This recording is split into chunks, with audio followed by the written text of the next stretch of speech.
Hi, everyone. Hope you had a good weekend. Okay, so this video is for some announcements and to talk about the midterm that's coming up on Wednesday. So first, just a reminder, the sixth reading quiz. So that was due this morning at 10 a.m. So that was a little different of a schedule for us. So if you haven't done that yet, please do that as soon as possible. Get that in, um, and then you'll be in good shape to complete the assignment that we're going to be doing today in our next video. So we're going to do a topic sentence workshop. Okay, and so for the midterm. Um, the way the midterm works is it's a test designed by the writing program and administered across all sections of basic comp.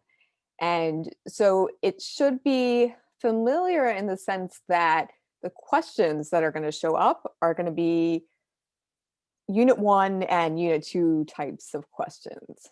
So the kinds of questions you've been seeing on our quizzes so far.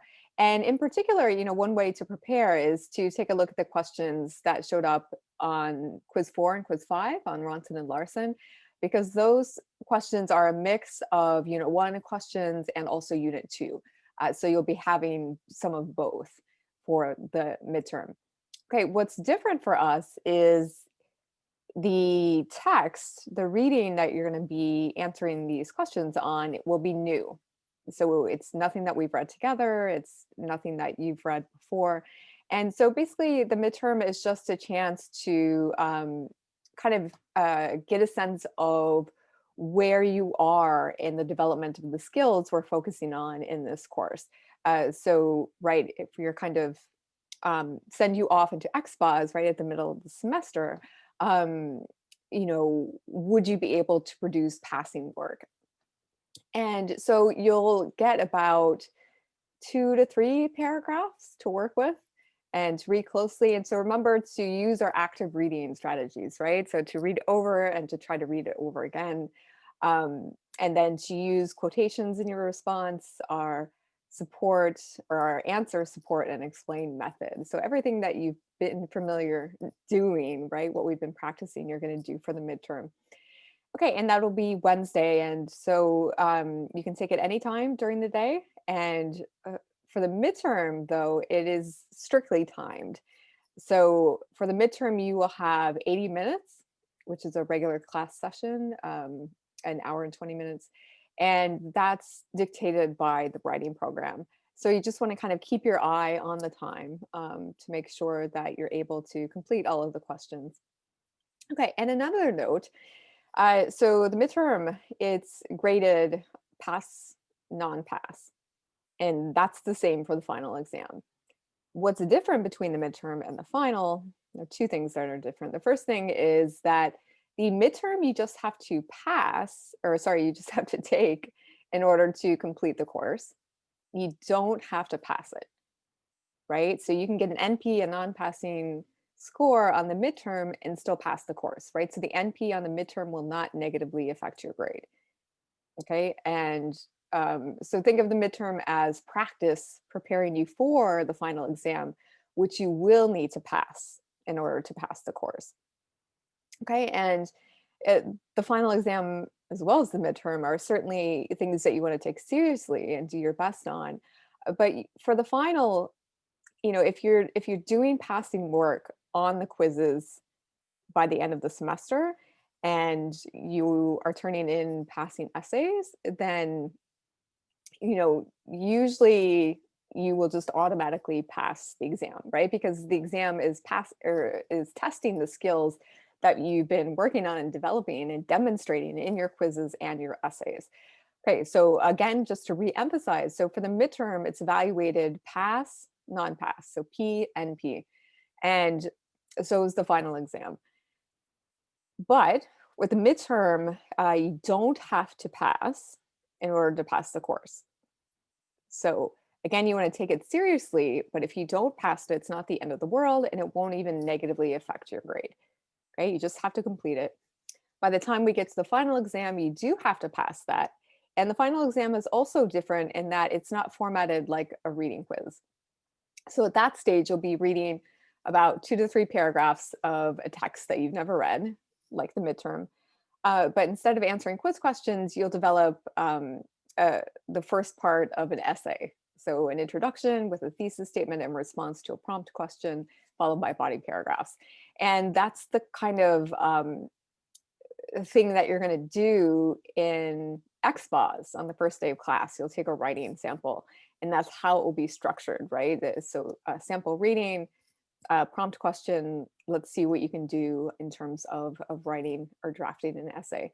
And so we just want to make sure with the midterm and the final exam that when you move to XPOS that you'll be prepared and that your instructor for XPOS won't flag your particular writing sample as kind of unusual or not work that's ready for the challenges of XPOS.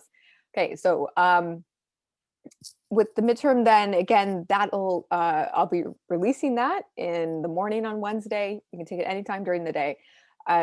What's different though is you have a shorter time span. So I've been kind of just giving a large chunk of time for the quizzes. This one will be 80 minutes, so it's a full class session. All right, and also with the final draft of essay 1, so I'm almost finished grading and commenting on those. So those will be released back to you through Canvas. And you'll have kind of 3 different sets of feedback. So one will be comments in the margins. The other will be an end comment. And the last form of feedback is going to be a grading criteria that I'm going to fill out. And I'm going to attach that through Canvas so you can download that. Okay, and so we have the grading criteria here. So it's under course resources. And you'll see it here, grading criteria. So we'll be working with a condensed grading criteria largely. I do recommend reading the long form. So it basically explains these different categories in sentence form. And I think that can help clarify what some of these criteria mean. Okay, so if we pull this up,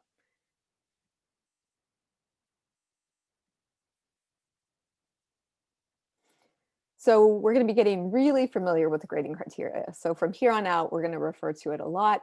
And this is a criteria or a set of criteria that was developed by the writing program. And so every section of basic comp uses this criteria and every section of XPOS uses it. So you'll be using it again next semester.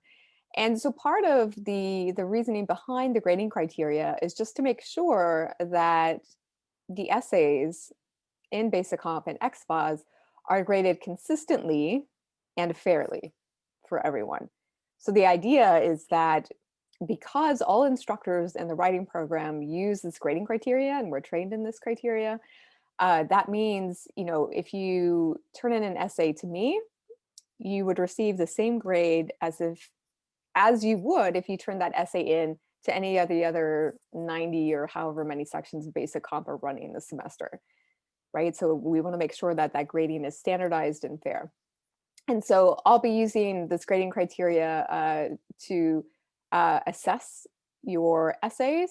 And what you'll see when I attach it to the feedback is I will just highlight the criteria that match the work I see in the essay.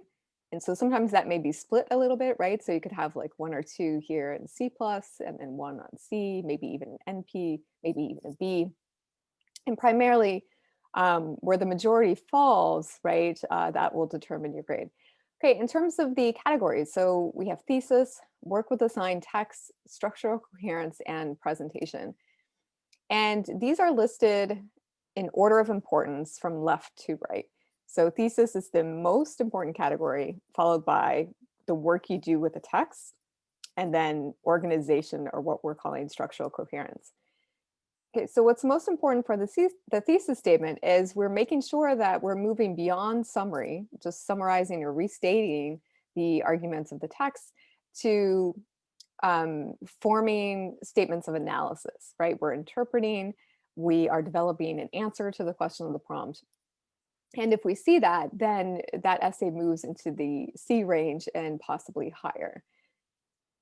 Okay, and with work with assigned text, this is kind of all the stuff that we've been doing as we've been focusing on body paragraphs, our body paragraph template, making sure we support our responses, right? That we engage and explain quotations and tie them back into the question of the prompt in our topic sentences.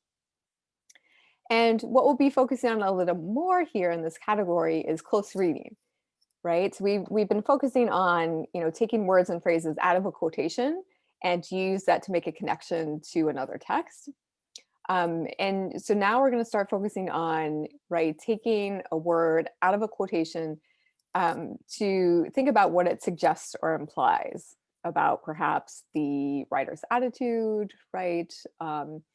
And so think about, when, for example, we were reading Larson and we close read, right? We paid particular attention to the words glib and salient, right? So he uses glib to describe Glass's tweet, salient to describe Mead's tweet.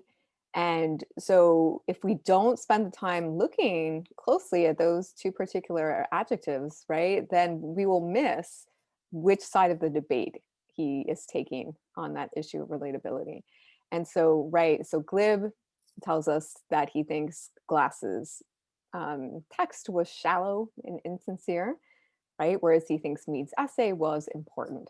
So that would be an instance where we can take one of those words and close read to see what that word reveals, right? A close reading verb, what it reveals, suggests, or implies about Larson's attitude toward Glass's tweet and Mead's essay. So that's the kind of work we want to try to do, at least once in every body paragraph. Okay, and the work we're doing today is we're going to start focusing on this third category of structural coherence. So in other words, as we move from one unit to another, we're kind of moving from left to right in our grading criteria. And so here we're going to start focusing, and we'll focus on this more intensely with Unit 3, structural coherence. And so what's really important with structural coherence, one criteria that shows up again and again for structural coherence in each grade level is topic sentences. So making sure we have topic sentences, and when we get to the C+ range, topic sentences and transitions between paragraphs, which we're also going to focus on. Okay, so in the interest then of beginning our discussions about structural coherence, we are going to focus on topic sentences. And so if we come back here, we'll see how that fits into our weekly course schedule. So we're in week 8 now. It is officially midterm, which seems strange. It seems to have gone really fast. Okay, so we're doing a topic sentence workshop, and that will be the next video. And I'll also be posting today midterm self-evaluation and survey, so questions to respond to for that. And that'll be due Wednesday, as well as the midterm by the end of the day. Okay, so I just want to show you also week 9, just to emphasize when the final draft of Essay 2 will be due. And so if we look at week 9, which I can open for you guys, just a second here. Okay, so here we go, week 8. So again, I have the link to this video, our announcements midterm, and then there'll also be another video activity focusing on topic sentences. So you'll be able to click here, move to the video assignment, and also download the topic sentences worksheet, and you'll be submitting that as well. Okay, and then Wednesday midterm, and then we'll do the midterm self-evaluation survey that'll be due Friday. Okay, and then the final draft of Essay 2 will be due at the end of week 9. And so we have a little bit of time there to work in a couple of workshops to get those essays as strong as possible. Okay, so just a few questions before we wrap this video up. So first, just to make sure we're clear heading into the midterm, so how many minutes will you have to complete the midterm? So how many minutes will you have to complete the midterm exam? Okay, so you will have 80 minutes, so an hour and 20 minutes for a total of 80 minutes to complete. And last question, so do you have to pass the midterm in order to pass the class? And no, you do not need to pass the midterm to pass the class, but you of course want to do your best on the midterm because it's practice for the final exam, which you will need to pass the course. Okay, so I will see you in the next video then, where we're going to talk about topic sentences. Okay, take care. Bye.